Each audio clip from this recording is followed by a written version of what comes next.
¿Qué tal? Buenas noches.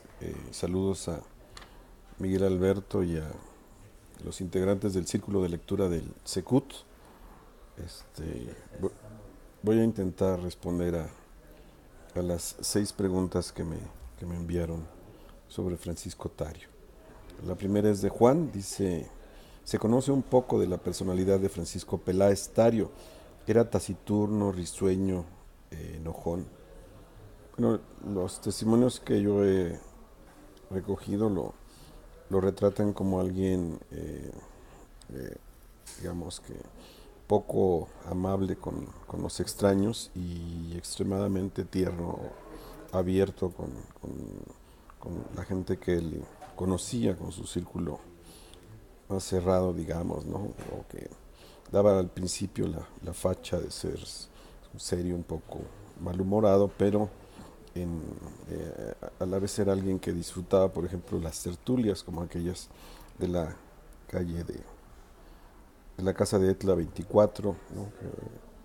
Entonces es un personaje como de contrastes también en este sentido, ¿no?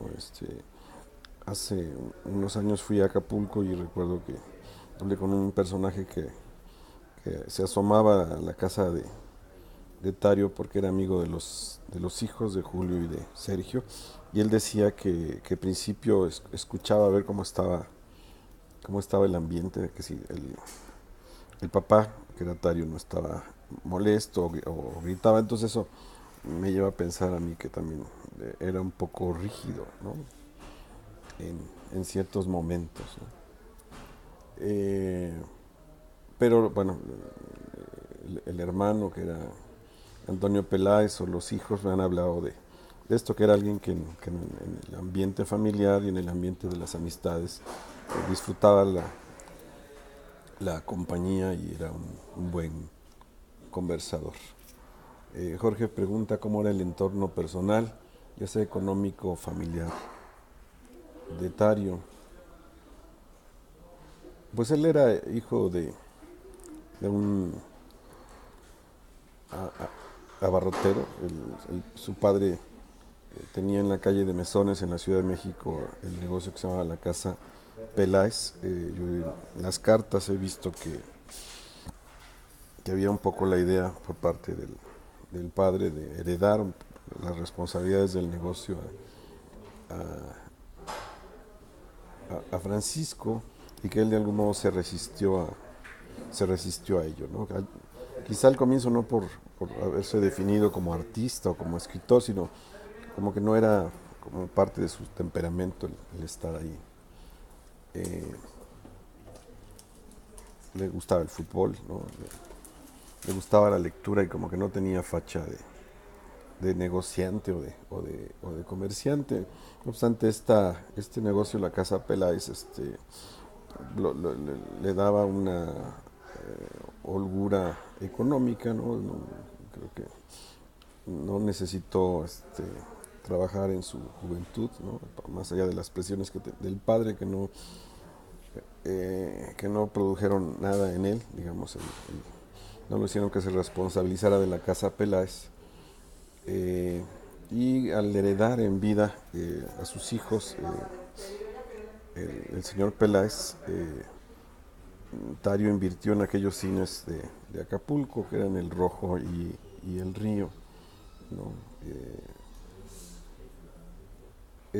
bueno, también en esto es un escritor atípico porque muchos escritores mexicanos trabajaron en la diplomacia, en la burocracia cultural, y Tario no tuvo necesidad de hacer ninguna de estas cosas, o el periodismo, que también es otra forma de sobrevivencia de un escritor. Pregunta Mackin, ¿qué autores o lecturas influyeron más en la obra de Francisco Tario? Ese es un rastreo que yo he ido haciendo poco a poco.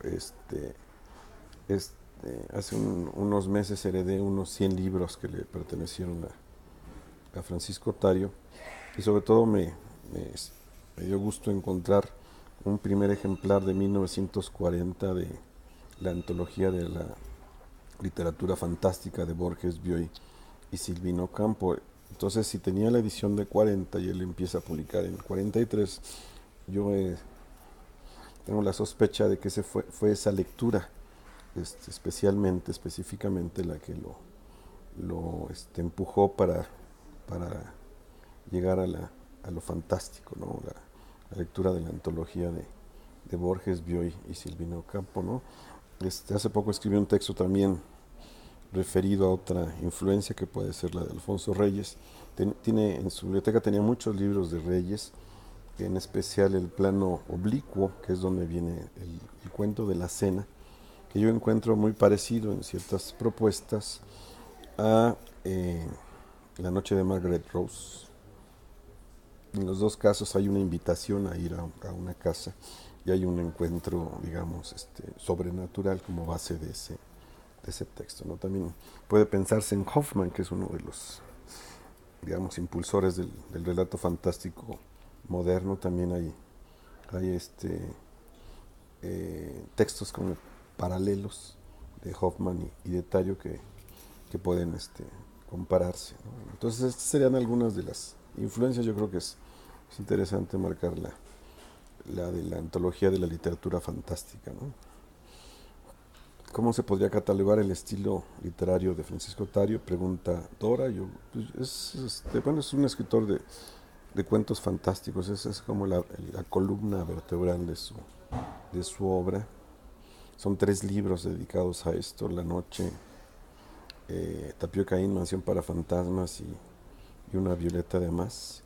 Y después están exploraciones que a mí me parecen muy interesantes en el fragmento, por ejemplo, el Equinoccio, en prosemarios como El breve diario de un amor perdido, eh, una novela corta de tono existencial como es La puerta en el muro, las obras de teatro, las 2 novelas.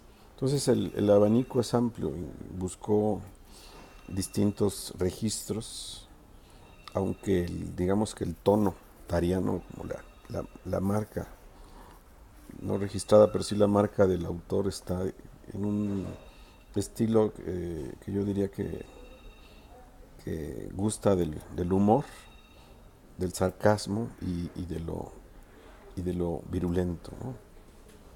Dice Carlos: ¿se sabe algo, se puede inferir mediante su legado familiar o bibliográfico sobre su proceso creativo, su proceso de escritura? Lo que cuentan los hijos, o lo que me han contado, es que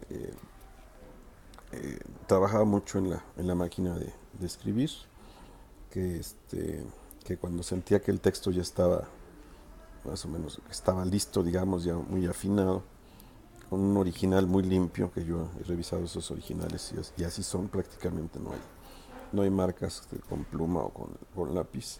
Le gustaba leer el texto en voz alta, o que se lo leyeran en voz alta, sea su esposa Carmen Farel o sus hijos Julio y Sergio, para sentir si el texto estaba bien, ¿no? Entonces esa es parte de su proceso de escritura, ¿no? Y por último dice Leticia: ¿qué porcentaje de la obra de Tario todavía no se ha editado? Pues creo que en las obras completas yo traté de ser como muy exhaustivo. Está prácticamente, bueno, está todo.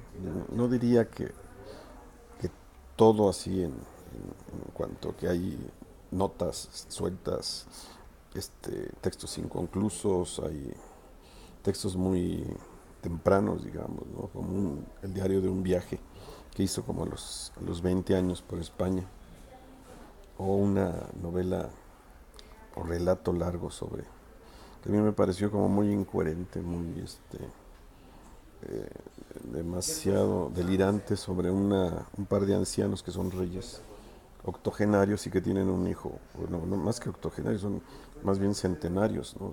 Tienen 100 años la pareja, y tienen un hijo que nace con pezuñas, y luego llaman a unos doctores que lo operan, las pezuñas en las manos, que lo operan, y luego lo mandan a un reformatorio. Es un texto como muy delirante y muy largo, que a mí me pareció que no tenía la calidad, digamos, de otros